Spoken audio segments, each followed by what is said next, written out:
Dalam nama Bapa, Anak dan Roh Kudus. Amin. Selamat menyambut Hari Bapa. Mari berdoa supaya Tuhan akan sentiasa berada bersama kamu dan Roh Kudus akan menguatkan kamu supaya kamu akan jadi berkat kepada keluarga kamu. Kamu telah dipilih oleh Allah sebagai ketua keluarga. Pimpinlah keluarga kamu di bawah kuasa Roh Kudus. Tuhan memberkati kamu.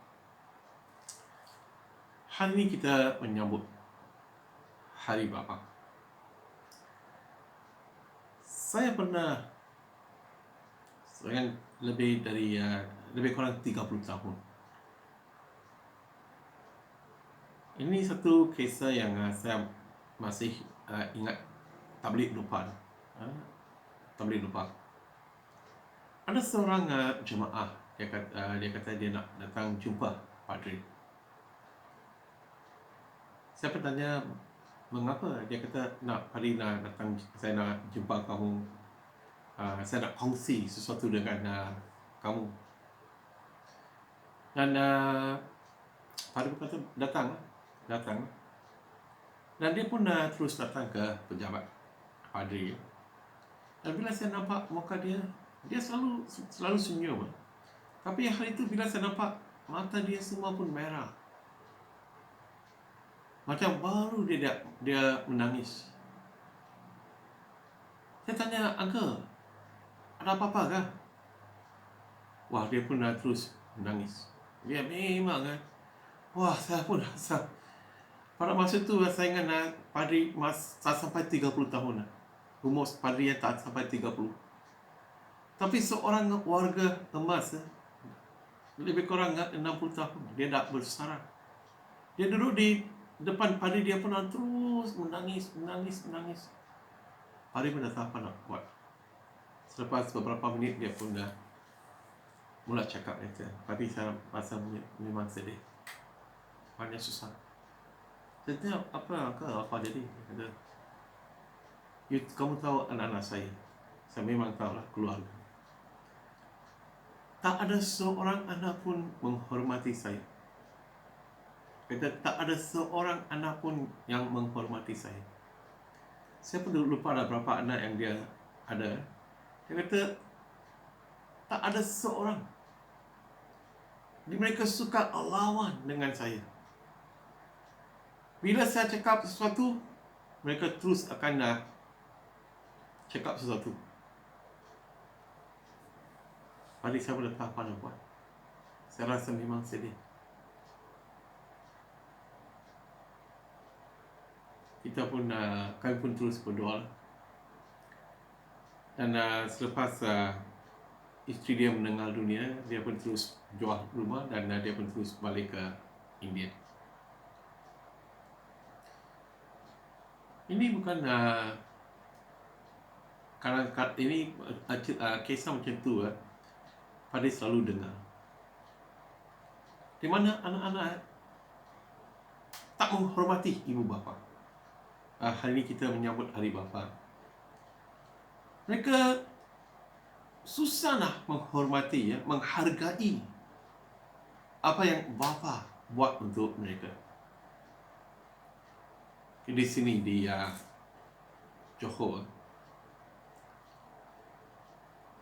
kalau bapa kerja di Singapura, ada yang ramai kerja di Singapura bukan? Mengapa mereka pergi ke Singapura?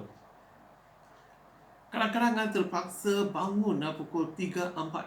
Mesti tolak dari rumah awal pagi semasa anak-anak masih tidur. Kerja di Singapura. Dan balik pukul 11, 12. Bila mereka balik, anak-anak dah tidur. Mengapa? Sebab mereka mengasihi anak-anak mereka. Mereka mengasihi, mereka tak kisah tentang kesihatan mereka pun. Kadang-kadang korang sehat pun mereka akan pergi ke Singapura sebab mereka nak dapat wang, sebab anak nak untuk tuition anak. Padri dulu ibu bapa saya tak ada duit nak hantar saya pergi ke tuition. Tapi sekarang saya mau anak-anak pergi ke tuition. Saya mahu anak-anak ada satu masa depan yang cerah. Saya nak anak saya jadi doktor, lawyer. Tak kisah padri, tak berapa susah. Saya akan kerja, saya akan cari duit. Mereka selalu mengorbankan diri sendiri untuk anak-anak mereka. Tapi kadang-kadang anak, mana bapa langsung tak nampak pun. Dalam bahasa Malaysia, kita kata, bahasa English, must spend quality time with the children. Memang betul lah, saya setuju. Sebagai bapa, sebagai ibu bapa, kita mesti belajar masa dengan anak-anak. Kadang-kadang walaupun kita nak belajar masa dengan anak-anak, kadang-kadang keadaan kewangan keluarga terpaksa bapa kerja. Bukan sebab dia tak mengasihi anak-anak, sebab dia mengasihi anak-anak, sebab itu dah dia kerja. Dia kerja. Yang kisah yang saya kongsi, uncle tu dia kongsi, dia kata, padri semasa saya kerja di luar negeri. Dan setiap minggu, ujung minggu saya mesti akan balik, tak kisah berapa lewat, berapa letih pun saya mesti akan balik. Saya akan bawa beli buah-buahan untuk anak-anak saya. Mereka akan tunggu. Sekarang mereka dah besar, mereka dah kerja. Sekarang mereka tak menghormati saya. Ini adalah situasi yang benar di banyak tempat, di banyak keluarga, di mana bapa, pengorbanan bapa tidak dimenghargai oleh anak-anak. Saya mau tanya, adakah kamu menghargai apa yang bapa buat untuk kamu? Adakah kamu tunjuk kasih kamu kepada bapa? Atau kamu masih mengambil kesempatan dan bagi kesusahan kepada bapa? Ini ada satu cerita dalam Alkitab. Ini walaupun ini perumpamaan yang dikongsi oleh Yesus. Ini tentang kasih Allah terhadap manusia. Tapi saya nak ambil perumpamaan ini dan tengok apa yang kita boleh belajar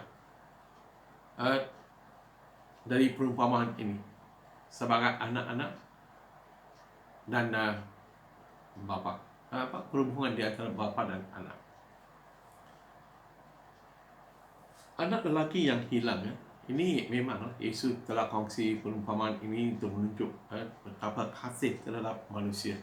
Bila seseorang bertobat, Allah akan menerima. Seperti yang Pari kata, saya nak ambil perumpamaan ini dan nak tengok apa yang kita boleh belajar untuk kehidupan di dunia ini, perhubungan di antara bapa dan anak. Ini tentang seorang bapa. Dia ada dua orang anak saja. Okay. Ayat 12, Lukas 15:12. Anak bongsu berkata kepada bapanya, "Ayah, berilah aku sekarang bahagian harta yang akan menjadi pusakaku." Wah, dia ini mengikut tradisi orang Yahudi. Selepas bapa meninggal, baru mereka boleh membahagikan harta bapa. Tapi bapa masih hidup. Tengok anak bongsu, dia pergi, bapa, bagi harta saya. Bahagilah harta dan bagilah harta saya. Bahagian saya kepada saya. Macam kata, untuk saya kamu dah mati dah. Sebab tradisi undang-undang orang Yahudi, hanya selepas bapa mati, mereka boleh bahagikan harta bapa. Tapi sekarang anak bongsu kata, bagi harta. Maknanya, untuk saya kamu dah mati. Dan ikut undang-undang orang Yahudi, di sini 2 orang anak. Dan harta akan dibahagi kepada 3 bahagian. Yang anak sulung akan selalu dapat 2 bahagian. Dan bapa pun dah terus membahagi harta dan telah beri kepada anak bongsu. Okey. Ayat 13. Tidak lama kemudian, yang bongsu itu menjual hartanya dan merantau ke negeri yang jauh. Di situ dia memboroskan wannya dengan hidup berfoya-foya. Sekarang dia pun terus jual harta. Mungkin untuk bapa memang tetap macam mana dah. Mungkin rasa sakit. Saya belum matilah. Saya masih hiduplah anak. Mengapa kamu nak buat macam ni?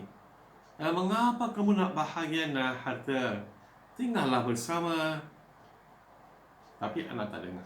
Ini macam biasa bukan. Kadang-kadang bila bapa bagi nasihat, ada yang anak, tak payah bagi nasihat, saya boleh jaga diri sendiri. Ini adalah kehidupan saya. Saya ada plan sendiri, you tak payah bagi nasihat kepada saya. You jaga diri, saya akan jaga diri. Tapi uang maulah, harta maulah, tapi nasihat tak maulah, bapa tak maulah, mak tak maulah, tapi harta maulah. Inilah manusia. Dia pun terus menjual dan dia pun pergi ke negara yang jauh. Setelah dia menghabiskan ke semua wangnya, memanglah ini senang nak habiskan uang, nak cari uang memang susah, nak simpan uang memang susah. Tapi nak habis, senang habis. Bila kamu ada uang, mesti ada ramai kawan-kawan. Saudara mara kamu semua akan cari kamu. Bila kamu tak ada uang, kalau kamu cari pun susah dapat kawan. Ahli keluarga pun kata, saya tak tahu siapa itu. Yalah, sekarang masalah itu dia sudah habis uang. Bila tak ada uang, tak ada kawan. Sekarang tak ada kawan. Setelah dia menghabiskan ke semua uangnya, suatu kebuluran yang turut berlaku di negeri itu, dan dia dalam keadaan serba kekurangan. Sekarang tak ada uang. Memang dia telah menghadapi masalah. Dia pergi bekerja dengan seorang penduduk negeri itu dan disuruh menjaga babi di ladangnya. Untuk orang Yahudi memang tak boleh. Macam untuk agama Islam, mereka tak boleh sentuh babi. Untuk itu tak boleh. Tapi sekarang dia terpaksa. Sebab dia tak ada jalan yang lain. Tak ada orang yang nak menolong dia.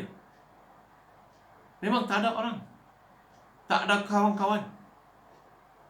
Oleh itu dia terpaksa kerja menjaga babi. Atau kamu ada pernah pergi ke kandang babi? Bau turun. Makan sedap. Makan bila kita makan oik-oik sedap. Tapi bila kita pergi ke kandang oik-oik, memang bau, memang teruk. Tapi dia tak ada jalan yang lain, terpaksa kerja di ladang babi. Dan semasa dia kerja di ladang babi, ayat 17, akhirnya dia sedar dan berkata, akhirnya dia bersedar, dia tengok semua orang pun dah lepaskan dia, tak ada orang nak menolong. Inilah dunia. Kita boleh ada ramai orang kawan-kawan, tapi bila kita balik ke rumah, ibu bapa tak kisahlah anak itu baikkah, jahatkah, rajinkah, bodohkah. Untuk ibu bapa, ini adalah anak saya. Ini macam burung kagak, keruh. Walaupun hitam, kita tak suka itu burung. Tapi untuk burung itu ibu, burung kagak anak dia. Wah, tulis untuk ini anak dia. Macam itulah. Untuk seorang ibu, untuk bapa, itu adalah anak saya. Ayah, tak apalah you. Inilah dia dah sedar. Bila dia sedar, dia kata, lebih baik saya balik ke rumah. Lebih baik saya balik ke rumah. Kita lihat ayat 20. Dia pun kembali kepada bapanya. Dia dah sedar, dia balik. Semasa dia masih jauh lagi, bapanya nampak dia. Tengok, semasa dia jauh lagi. Itu yang saya tadi kata ni Untuk bapa, tak kisah anak itu jahat ke baik. Tak kisah apa orang cakap tentang anak. Itu adalah anak saya. Tak boleh putus perhubungan. Itu anak saya. Biasalah. Kadang-kadang ada ibu bapa yang kata, saya tak mau. You keluar sajalah. Putuskanlah perhubungan. Tapi biasa, untuk bapa, itu adalah anak saya. Dan di sini kita lihat, semasa dia masih jauh lagi. Tengok, dia sekarang balik, bukan seperti yang dia keluar dari rumah. Mungkin pakaian dia semua pun koyak, rambut pun tak sikat, misi yang kurus. Tak ada seorang pekerja yang datang dia, bos, itu anak. Tak ada. Macam bila kita baca perumpamaan macam bapa tunggu untuk anak dia. Dia harap anak akan sedar apa yang dia buat, anak akan balik. Macam bapa tunggu. Bila anak saya akan balik? Bila anak akan saya balik? Bila anak akan saya balik? Bila dia nampak anak ini, dia kata ni masih jauh lagi. Tak ada orang yang boleh cam. Tapi bapa, itu anak saya. Halaukan dia. Jahat tu anak ni. Suruh dia jangan balik. Ada. Kita baca, bapanya nampak dia. Hatinya penuh dengan belas kasih. Dan dia berlari menemuinya. Bapanya memeluk dan menciumnya. Tengok. Untuk bapa tak kisah anak dia kotor ke, atau bila dia mandi bau ke. Untuk bapa tak kisah dia dah memboroskan harta. Bila dia nampak anak, kita baca di sini hatinya penuh dengan belas kasihan. Dia bapa pun terus pergi dan memeluk dia, mencium dia. Mencium seorang yang anak dia baru balik dari keluar dari kandang babi. Inilah hati bapa. Mereka bekerja untuk anak-anak, sebab mereka nak anak-anak mereka ada masa depan yang cerah. Oleh itu saya harap, saya bagi nasihat, menghargailah apa yang bapa kamu sedang buat untuk kamu. Jangan buat sesuatu untuk menyakiti hati mereka. Mereka memang untuk mereka kamu adalah anak yang sayang. Memang kamu adalah anak sayang. Tak gunalah selepas mereka dah mendengar kamu menangis. Mengapa? Bukan mereka boleh dengar bila kamu menangis. Buat sandiwara saja. Ini tak payahlah. Selepas orang dah mendengar, tak gunalah kamu beli orange letak di atas kubur, apa guna? Tak guna. Mereka tak boleh makan orange, tak boleh makan apple. Betul? Tak boleh makan buah dabai. Bolehkah? Boleh mereka makan kah? Tak boleh. Mereka tak boleh makan durian isu selepas mereka dah mati. Semasa mereka masih hidup. Kalau kamu dah mula kerja, bawalah bapa kamu, belanjalah. Walaupun mungkin bapa nak kata saya akan bayarlah. Bapa boleh bayar, tapi bila kamu bayar, wah, ini makan itu lebih sedap. Kita, anak saya yang belanja saya. Anak saya yang belanja. Sebab, wah, mereka memang sayang anak-anak. Oleh itu, berkatilah bapa kamu. Berkatilah. Jangan sakitkan hati mereka dengan cara hidup kamu. Dengarlah nasihat. Bila ibu bapa bagi nasihat, itu adalah untuk kebaikan kamu, untuk masa depan kamu. Mereka nak kamu ada satu kehidupan yang cerah. Itulah tujuan mereka, mimpi mereka. Oleh itu, menghargai. Hari bapa, menghargai. Bukan saja hari ini, menghormatilah bapa kamu setiap hari. Itulah satu hukum-hukum halal. Honor your father and your mother. Hormatilah ibu bapa. Itu adalah satu hukum. Bila kita menghormati, Allah telah janji Dia akan memberkati. Tuhan memberkati kamu dan semua bapa-bapa. Nama Bapa, Anak dan Roh Kudus.